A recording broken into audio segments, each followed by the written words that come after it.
Hi, everybody. Thanks very much for joining us. For those of you who don't know me, my name is Peter Llewellyn. I run the services at MedComms So free information, resources, services, activities, and so on for people who work in and around medical communications, medical education, medical publishing, and the associated businesses across the globe. You'll find all sorts of things are going on. If you're interested in this as a business to get into, maybe as a medical writer, account manager, you'll find that we provide lots of information for people who want to know more about careers over at firstmedcommsjob.com. But everybody will find all sorts of information over at NetworkPharma TV, where we've now got more than 500 videos on all manner of topics, many of which have come from webinars like this. Today, great fun. We've got Debbie and we've got April and we've got Christina joining us to talk about medical education, basically. Debbie, I'm going to hand over to you to introduce members of the audience. Just for your information, we've got a presentation and then a Q&A. So please do submit your questions and observations. We'll build that into the conversation if you use either of the two text boxes. So Debbie, over to you.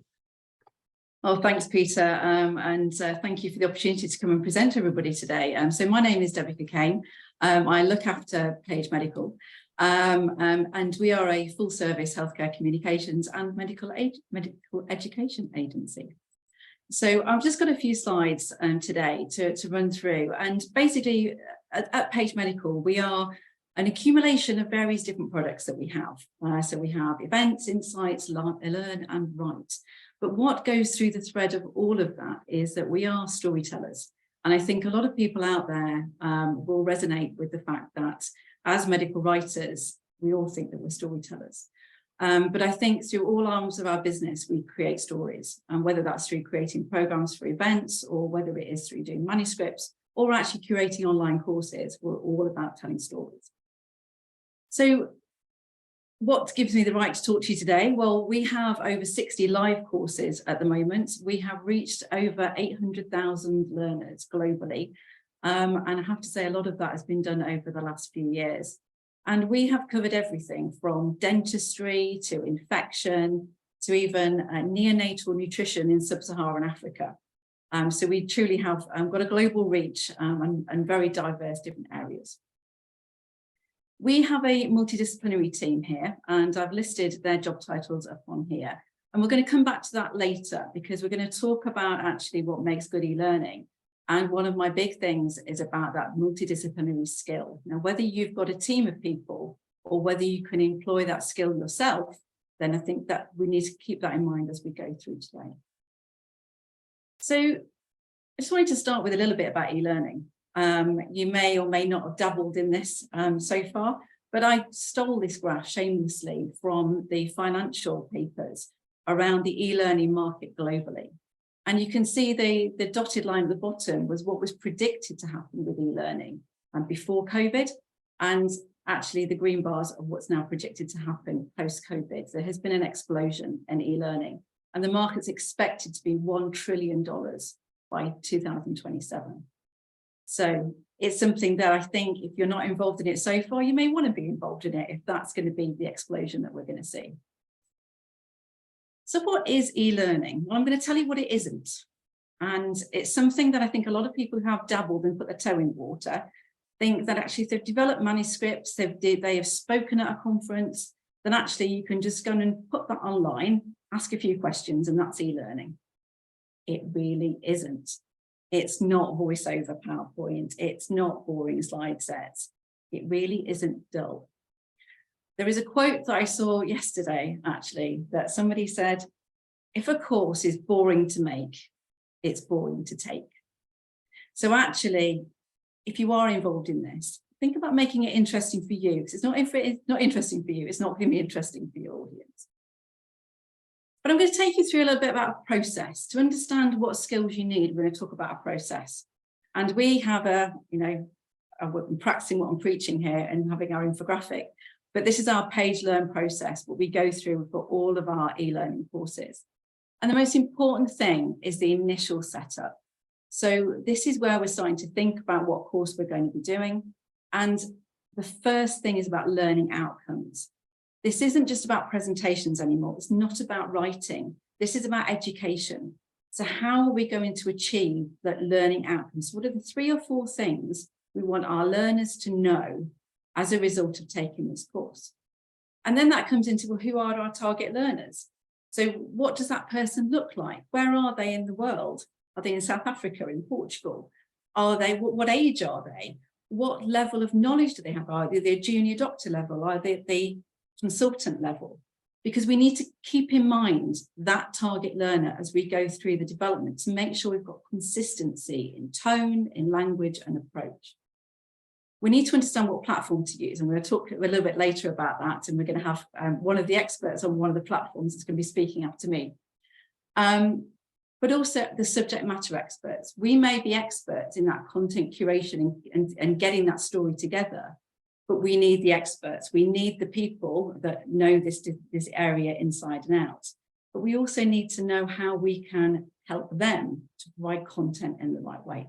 But critically at this stage is, what does success look like? If we're really successful with this course, what does it look like? We've then got the course development. And this is where we pull together an instructional design plan. So we have instructional designers. Yes, it's a discipline. And as medical writers, it's something that you can go into, but it isn't a discipline in its own right. It's where we pull together the learning outcomes, the target learner, we produce that plan. It's like your storyboard, but we then cut that down into, is it going to be written pieces, infographics, animations, videos, quizzes, validation exercises? What does that whole thing need to look like in order for that user journey to take them through to achieve those learning outcomes and critically keep them engaged, because that's what we need to do all the way through. We then go into review. So once we think we've done it right, we then go through feedback, we go through a platform review, and we critically go through that user testing, having a pilot group of those target learners to say, have we got it right? What's working, what's not working, and making sure that we actually can adapt all of those things before we launch. And then we go for launch. That's not the end. We then need to promote it. So it's then using those bite-sized pieces from the course to go on social media, to really go and promote, to get as much engagement as we can. But then we evaluate. Go back to that success. What was success like at the beginning? What are we achieving? And then how do we need to adapt it to keep it going? Because this is a continuous circle. This isn't just something we throw out there and expect it to work. It's something we have to continue to adapt. So this is just an example of one of the courses that we have up on the FutureLearn platform. This is actually enteral nutrition in preterm infants, and actually the recommendations from the Espergan Society, which is the European Society for Paediatric Gastroenterology, Hepatology and Nutrition. Try and say that after a couple of drinks. And basically what you can see here is this is the opening page where we've got a picture of our, not our target learner, but the little person that actually our target learner is going to be treating. But you can also see how we've got infographics here to help explain the text. We've got a video from the president of the society talking about how important these recommendations are globally. And then critically, we've got the learning piece on there. So helping people to apply the learning. So you've read all about this. Now read this and see what you think and answer the discussion points that are going on here. Another platform that we use is more short form courses. This is from an Easy Generator platform. This was done for the World Dental Federation and helping healthcare professionals understand cleft care for cleft palates. And this is, again, using all the multimedia formats, but in very much a short form course. It's designed to be taken in only about an hour of learning, where the previous one was actually 12 hours of learning. So these are some of the platforms. I've just listed a few here that we've been involved with. But as I said, platform is really important. And there are many platforms out there that are encouraging you, whether you're a healthcare professional, whether you're a medical writer, to go and just pop your content on there and it's all great. But just please bear in mind that it's not as simple as that. And actually you really need to keep in mind all the learning design elements that I've already talked about. But I think some of these, so like FutureLearn, who Christina's going to be talking about in a minute, is very much open access. And this is a platform that allows peer-to-peer learning. So on each step of the platform, learners can comment and then other people can comment. And so it helps that peer-to-peer learning. Other ones that are short form courses are maybe just courses that you want to get out there that are maybe training that you have got some element of control over, but they are not necessarily peer-to-peer. What is becoming more common as well now is what's called mentored learning, is where you've got cohort-based, where you have a cohort of learners and they will come in at a set time. There may be a webinar to actually introduce people to the learning. And then there is an expert behind the scenes that is helping people through that learning and then doing evaluations at the end and signing people off in a certificated way. And there's different platforms for using that. But there's difference, so each of the platforms has its own features, and that's why the real understanding of the right platform for the right education is really, really important. So finally, really my bit of this is actually to say, you may be a medical writer, you may be interested in science communication. What's the difference between doing traditional medical writing and actually going into e-learning? Well, hopefully started to sort of expose some of those things, but as a medical writer, you have these things in spades: scientific literacy, writing skills, research, collaboration. But what else do you need in order to be a successful e-learning content curator? Well, you need to understand instructional design.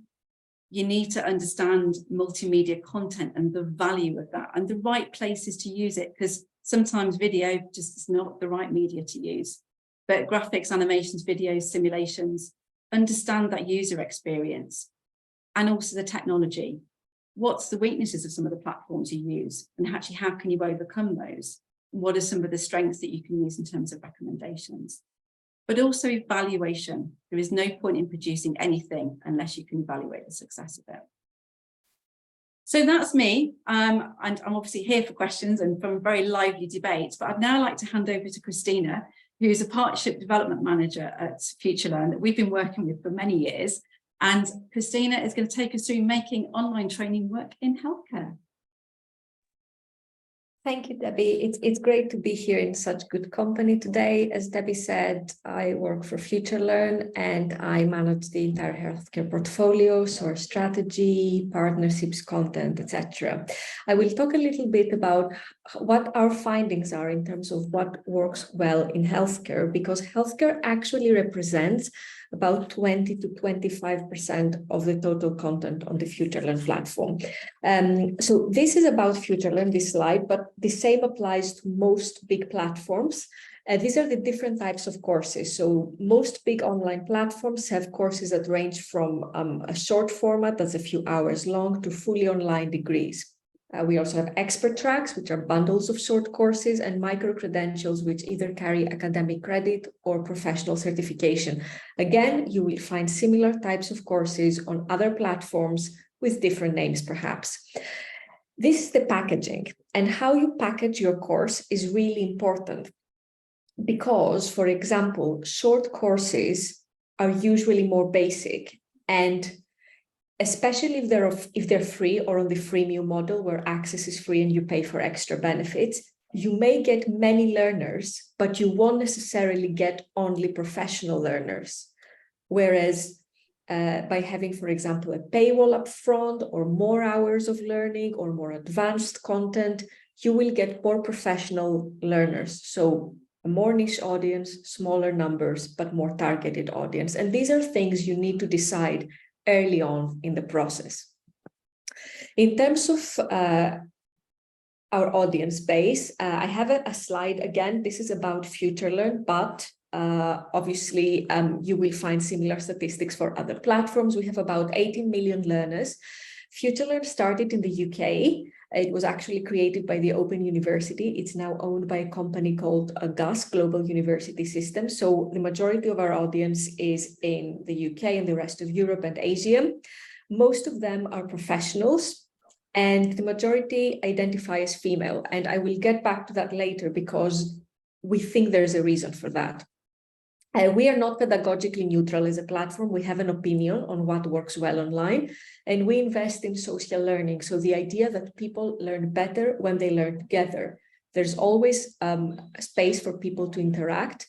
This doesn't necessarily mean that content creators need to constantly be there and facilitate their content.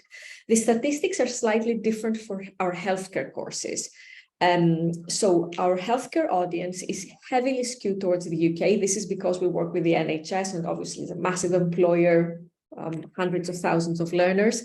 And our top country by enrollment is the UK, followed by India. If I were to show you the same list for revenue instead of enrollment, you would notice that it's different.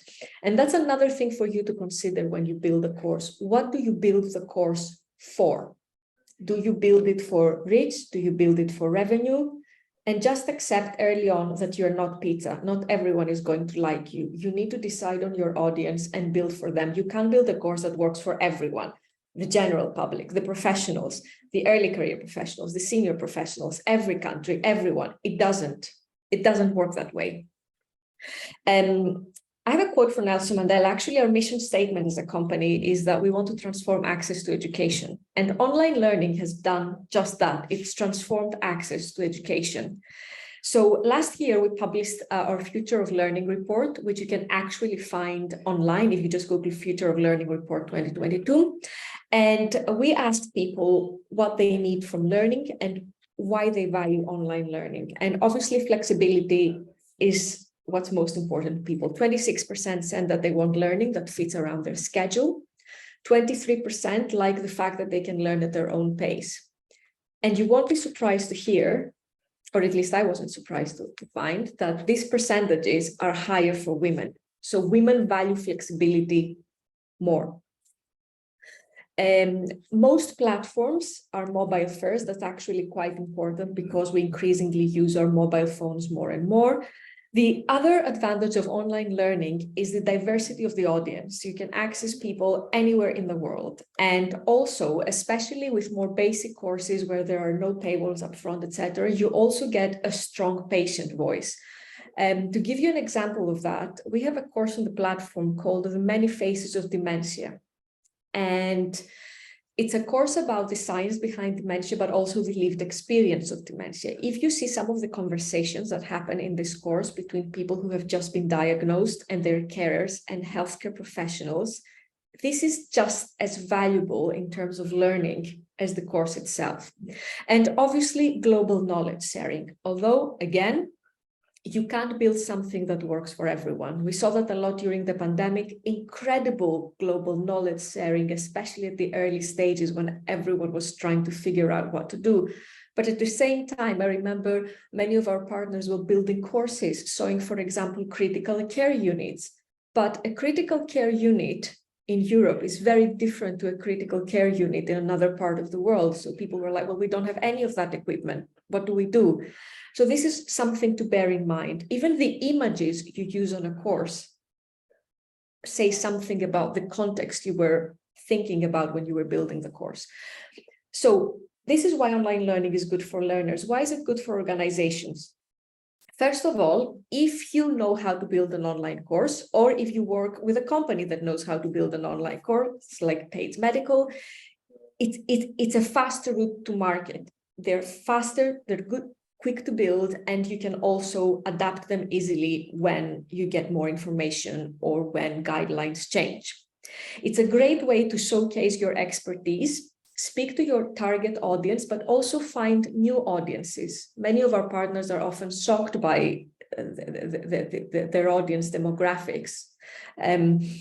That also applies in terms of geography, but it applies in a number of ways. You never know who might have use for your content unless you speak to a really wide audience base. We found that 81% of people who changed careers during the pandemic actually used an online course to help them, either to figure out what that new career was about, or to find a training provider, or to connect with employers. So people use online courses in all sorts of ways. And of course, there are limitations in terms of GDPR, but there is some possibility to do surveys within short courses, generally online courses, and impact studies. So what have I learned about what works well online? So the first thing I would advise anyone who's looking into online learning is choose your friends carefully. Choose the platform you put your content on carefully, because today you can put your content anywhere. And there is content online that appears to be scientific, and it really isn't. and it's often very difficult to tell. So it's important to pick a platform that has a good reputation, that vets content creators who put content on the platform, so that you don't find yourself in surprising company. The second thing is be clear on the why. Why do you want to create an online course? Just because you have content, as Debbie said, doesn't mean that's good material for an online course. Do you want to create it for revenue? Do you want to create it to speak to a very wide audience? These are all things you need to decide early on, because that will have an impact on the format of the course, the audience, the platform, everything else. You need to be honest about why you are doing this. And finally, just because you have good content, as Debbie said, that's not enough. Learning design is really important. You are telling a story. If you have good content, it might be great for a landing page on your website. That doesn't mean it's great content for an online course. You need to be doing this because you think this is good training material, and you need to invest in good storytelling. And obviously, market insights are very valuable these days, but I can share some insights about demand as well. The demand we see for online learning is very similar to the demand we see generally for healthcare content. So, for example, we have an aging population. So dementia, non-communicable diseases, healthy aging. Mental health is really, really big in online learning, also because it's a safe, anonymous environment where people can have these honest conversations. And one thing we didn't expect, but actually our users told us, is they need more courses on soft skills in healthcare, leadership, communication, IT skills. These are things that were kind of left behind during the pandemic in terms of training, and we make a lot of assumptions about what healthcare professionals know in terms of these soft skills. Even how they use a computer, we make all sorts of assumptions that just because someone is a consultant, automatically they're experts in Excel, and they are too embarrassed to go in a classroom and do basic skills, but they can do it online. So these are just a few words of whatever wisdom I have managed to accumulate, and I'll be glad to have a chat about this earlier, but I'll now be handing over to April. Thank you very much, Christina and Debbie. I've certainly learned a lot over the last 20 minutes. So, it's interesting, we're talking about e-learning and I'm learning at the same time as well. My name is April, Dr. April Chan. I'm a medical doctor and current medical advisor at GMed. A little bit about GMed quickly. We're a platform for over 1.5 million verified physicians all over the world. And it's essentially a place for physicians to come together and to discuss interesting cases that they're struggling with, or even just seek professional opinion about their day-to-day work. So the beauty of it is that they're in a safe environment where they know everyone that's on the platform are other verified medical professionals as well. So as part of that, we have the privilege of being able to tap into this bank of 1.5 million physicians easily. And actually, after finding out that I was going to come on this webinar, we were able to do a poll and ask physicians, well, actually, what is it about e-learning that you actually want? What type of content is it that you want? And so we launched a poll. The question that we asked was, what type of online CME or CPD do you find most effective? We were able to get 169 responses over the last week. Just to mention it, these are real-time responses, so it's not sort of statistics from last year, because as we know, e-learning has changed a lot in the last few years as well. And we gave them the option to pick between sort of video content or reading content, and then have that extra element of whether online discussion was important for them or not. And so actually 41% of the respondents answered that they preferred video content and in comparison to reading content, just pure reading content, with online discussion with either their tutor and their peers. And so it very much goes back to the trend that Debbie has seen, that interactive content really, really works. And they love being able to speak to their peers about it afterwards. I mean, we have to remember that medicine essentially at the end of the day was always an apprenticeship profession. doctors learn by going to conferences, speaking to other people. And so the peer-to-peer thing and the discussion, the interactiveness of it is very, very important. We were able to do comments as well as part of that poll, and that was very, very interesting. And again, actually goes back to what Debbie said. And one of the physicians actually mentioned that they're really busy and actually summarized content, infographics, you know, graphs with sort of algorithms or like, you know, some sort of decision-making process was really important for them. Something that they could download and just have there in their resources, you know, in order to go back to at a later date, something very quick that they could just go back to. And so these are the current trends that we're seeing currently in terms of e-learning from our physician community. I just want to touch a little bit upon what Christina said as well. You talked a little bit about, you know, soft skills being very, very important. And we actually see that on GMed as well. You know, a lot of people talking about the future of technology in healthcare. And actually, you know, as you all know, we're moving into an era of telemedicine. Obviously, it peaked during COVID, started to come back down, but the general trend that we're expecting in telemedicine is that it's going to get better and better.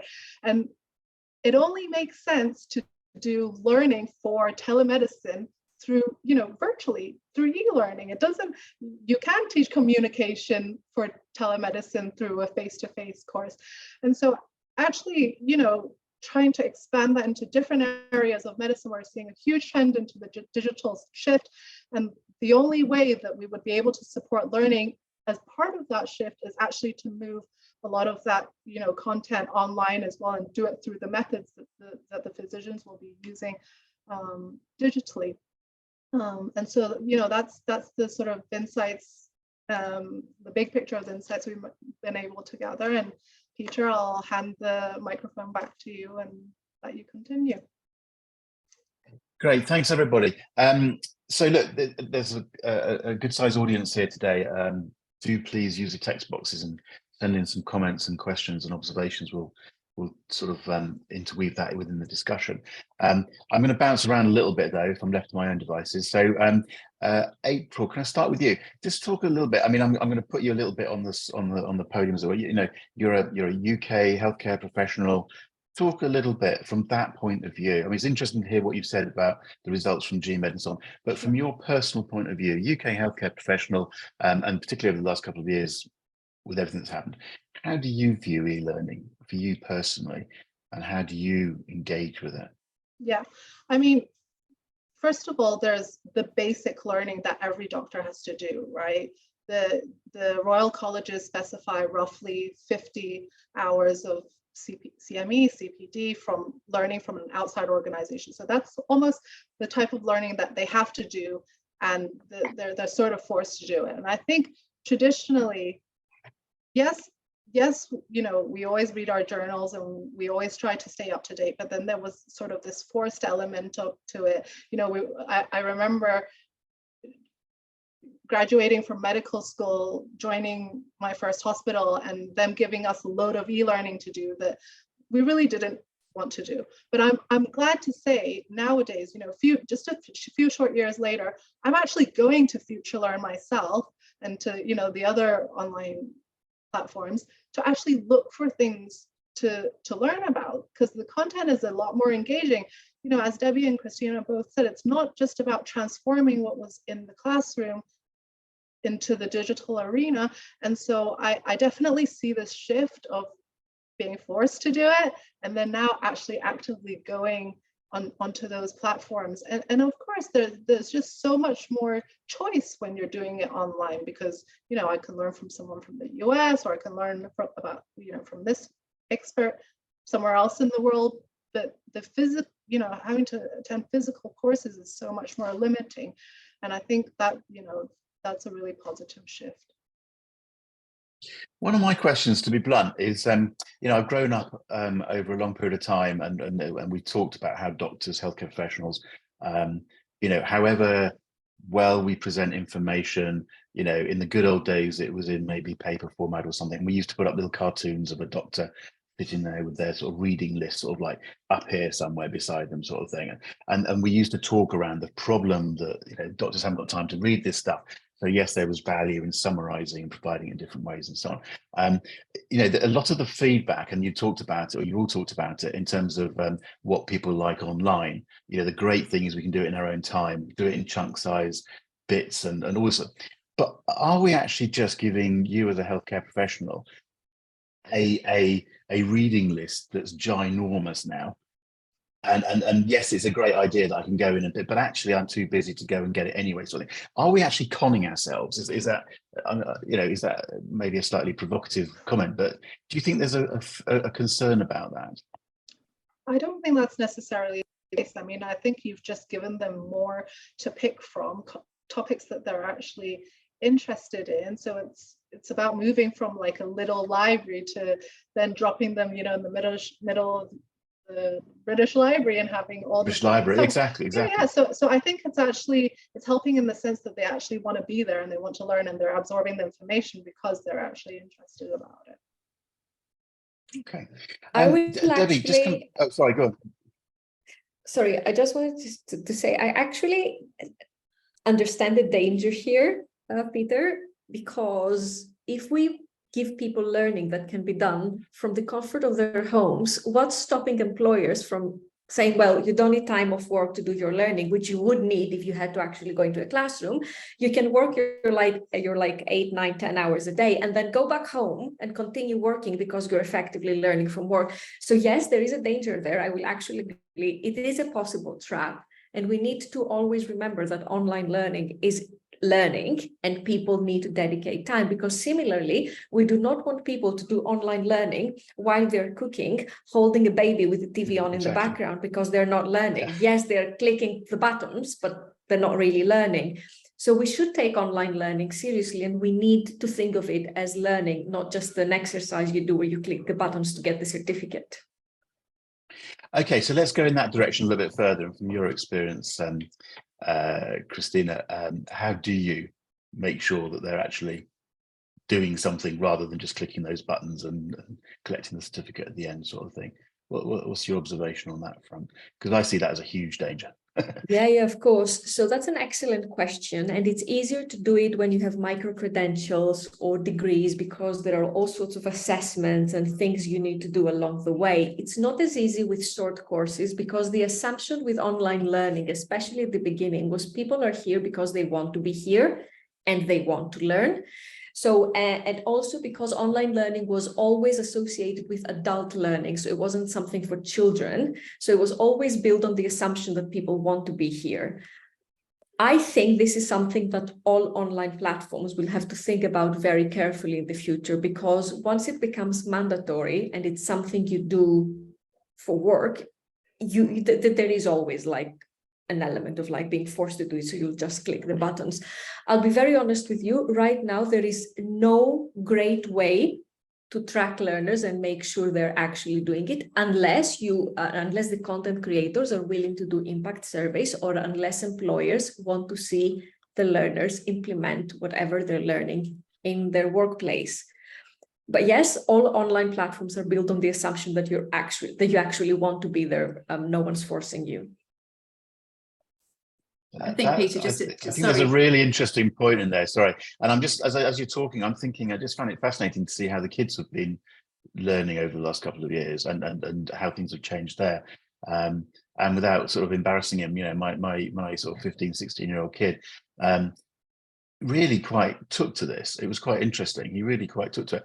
But they were having lessons.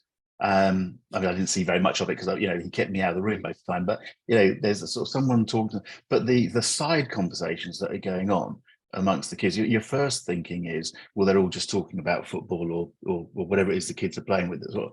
But actually, there was an amazing amount of engagement going on, just in a completely different way than I could really get my head around.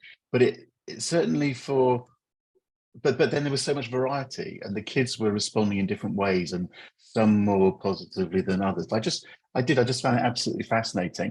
Sorry, I cut across you there, Debbie. Go on, sorry. Yeah, no, I was just going to back what Christina said, and it's really important, and that's why, as part of my process mapping, is about that evaluation bit. Is really defining what that success looks like, and having those evaluation tools built into whatever platform you actually use to really test to make sure we're hitting those learning objectives. But one of the good things I say, you know, for the data that we get out of platforms like FutureLearn is actually the length of time that people are taking on different steps, which gives us as content curators the opportunity to really go and investigate what's actually the hook, what's keeping people watching that whole video or for taking that step. I also see there's a comment on the chat about validation, and it's something that we are very, very keen on throughout all of our courses. We build in these validation steps to make sure that we are checking learning as we go. And actually, you can't really, if you haven't read it, you haven't absorbed it, you won't be able to do very well on the validation. So again, that's a good, you know, knowledge check. And I think that the final thing as well is that you just need to make sure that it is absorbing content, and that's you need to keep testing it with people to understand what it is that's keeping them learning. Because if you don't actually check, then you don't know. Yeah, and I would add to that as well, like that's exactly the point. Make interesting content so that people actually want to learn. You know, yes, the assessment is difficult, but to be honest, when it comes to CME and CPD, there are self credits, any credits that you can sort of say that, yes, I've read this. There's not necessarily always a method of assessment. And so, you know, the idea is just make good content, and then that's the point, it'll be absorbed. Yeah. I think the other thing I was just going to say as well is one of my measures of success, which is a very informal one, is to see how much stuff's actually stolen from the courses. Because what we tend to find is that infographics that we've created then suddenly appear on social media. And that to me is success, because it means that people are taking that bite-sized learning and sharing it with other people. Okay, that's a slightly tongue-in-cheek comment in there. Debbie, sorry, let's just pick up on something you were talking about in your presentation as well, about instructional design, and talking about that it's a discipline in its own right and so on. Can you just explain what instructional design is? And there's been a couple of questions that come in, for instance, you know, do you train your writers in instructional design? So can you just to help someone like me understand quite what you mean by that? Okay, so instructional design is a discipline that's, I mean, it's been developed over many, many years, but it's really come into the fore, I think, in terms of what we've experienced going through COVID. But it is really that discipline of actually looking at a course. Now, learning design fundamentally started within the classroom. So when you're developing your own lesson plans, you would have a design of what that lesson plan would be in order to achieve taking your students from the beginning to the end. And it's how that then applies to an online course. So how are you going to produce the activities, the content, to again, to take your learners from the beginning through to the end. And it's scoping it out. So it's a bit like if you were going to do a video, you would have a storyboard. What are the bits that go through it. This is storyboarding your online content. So you would then say, okay, this is going to be, we think it's going to be 4 hours of learning. We're going to split that into 8 modules. Each of those modules is then going to go through an introductory video. We're then going to have a bit of content. We're going to start talking about a case study, because case studies are gold dust. So you can start a case study at the beginning, talk about one particular patient, take that thread through the whole course. They are absolutely gold dust, because people can then really follow that through. But that's all designed in that instructional design plan. And that's what's then signed off before we start doing any content, is we sign off that plan to say, how are we going to get people from the beginning to the end to make sure they stay the course? Because again, that measure of success for us is that everybody doesn't just start it, they finish it, they achieve all the validations along the way, and then achieve those learning objectives. So just to ask the stupid question, as an agency like yours, are you looking for medical writers who you can train to be instructional designers, or do you look for instructional designers who you can train to be medical writers? If I'm really honest, Peter, what I've been doing is employing science communication executives, as I call them. They come in, I know we've got, I noticed Megan's online, she's about to join us. And she is, you know, they come in with very much a science communications background. So they're not necessarily you know, specific medical writers as such in the traditional form, but we do have other people that come in and sort of retrain and gain more expertise in instructional design. But everybody comes in as SciComms executives and start working on projects, on the e-learning courses, and then over time, then take responsibility for their own courses and then become project leads. And from that, it opens up a whole world because they're effectively account managers on these e-learning courses, and they have to have all of those different knowledge of those skills. Now, we have certain people who are, say, graphic designers, we have videographers, animators, but they are very much working for the account managers who are the SciComms that are actually leading these courses. Okay, all right. Christina, just one of the comments was in there somewhere from Steffi or something, I think it was Steffi, talking about different types of learners, which is, you know, a lot of people talk about different types of learners. So just address that one from an e-learning platform point of view. Do you think there are things that people need to think about in terms of people's different learning styles and so on? And can you address that? Or do you have to be the sort of person who can learn you understand what I'm saying anyway? Can you just sort of address that point in there? Yes, so absolutely we need to consider that people learn in different ways, but the same would happen in a face-to-face setting. You have a classroom and people learn in all sorts of different ways. So yes, you can't offer personalized teaching, but you can create variety so people will find some hook to engage with. In terms of online learning, there are people who are very happy to just go through the content and not engage with other learners. There are people who are very active. So with the Future Learn platform, for example, because our pedagogy is founded on social learning, below every step there's space to interact. And some people are very vocal and they will, you know, write something under every step. And some people will never engage with that. And some people, I'm that kind of learner, for example, because I also take online learning courses. I read the comments, I learn from the comments. I personally never comment. I'm like a stalker. I know what everyone has said from the other learners. I never write anything myself. So people will engage with the online content the same way they would engage with face-to-face content. I was the same person in a classroom. I never spoke up unless someone asked me a very specific question, but I would absorb what others were doing.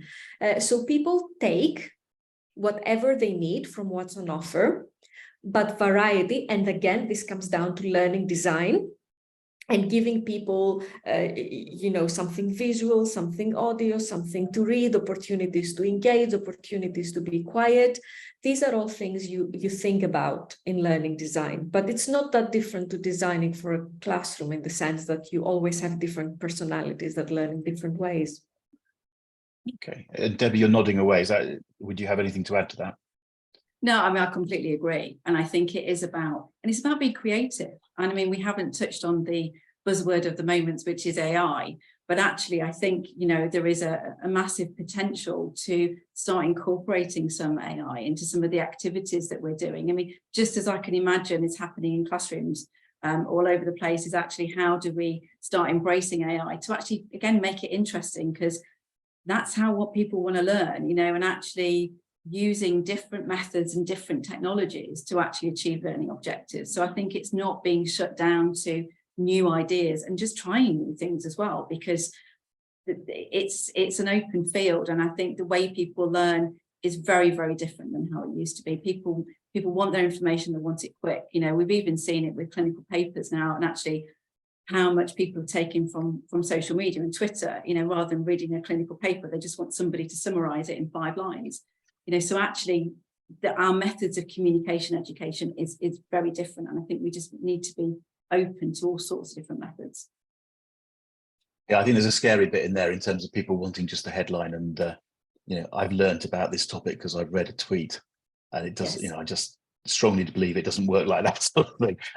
Jamil came in quite early on, I think, and talking about podcasting, and we haven't talked about that. So, I mean, Debbie, from your point of view first, I mean, is podcasting something do you see that as a useful delivery of content, or how do you deal with podcasts within your learning systems? Yeah, so we haven't actually incorporated it into online learning, but certainly we've got involved in podcasts and podcast series, and we've seen it work really effectively for healthcare societies. One of my just brief top tip around podcasting, though, is it's like anything, it's still a story. And it's not just an individual chat. It's make it a story, make it a brand, so that actually everybody knows what they're coming into, and then you get that consistency of people coming back time and again. But have a thread that runs through it, have an understanding of what success looks like, and going back to what is the learning objectives. So it's a different vehicle, but actually the rules are the same. And again, it's just experimenting with different formats, but really creating a brand. Can I Nate, sorry, Adrian, I was going to say, do you go jogging with your podcast, CME podcasts in your ears? No, but I do commute a long way, and I'm listening to podcasts every minute, and that was actually every day, sorry. And that was actually the point that I was going to make. I think I don't have the exact data for this, but most of my friends that work within the healthcare professional arena, they actually have long commutes and live quite far away from their homes. As you know, training spaces are limited in certain hospitals, and so people might end up living very far away. And so actually having something for them to listen to while they're driving, I think is, would have a lot of added value. So yeah. Okay. Let's just pick up Eleanor's question briefly, Debbie.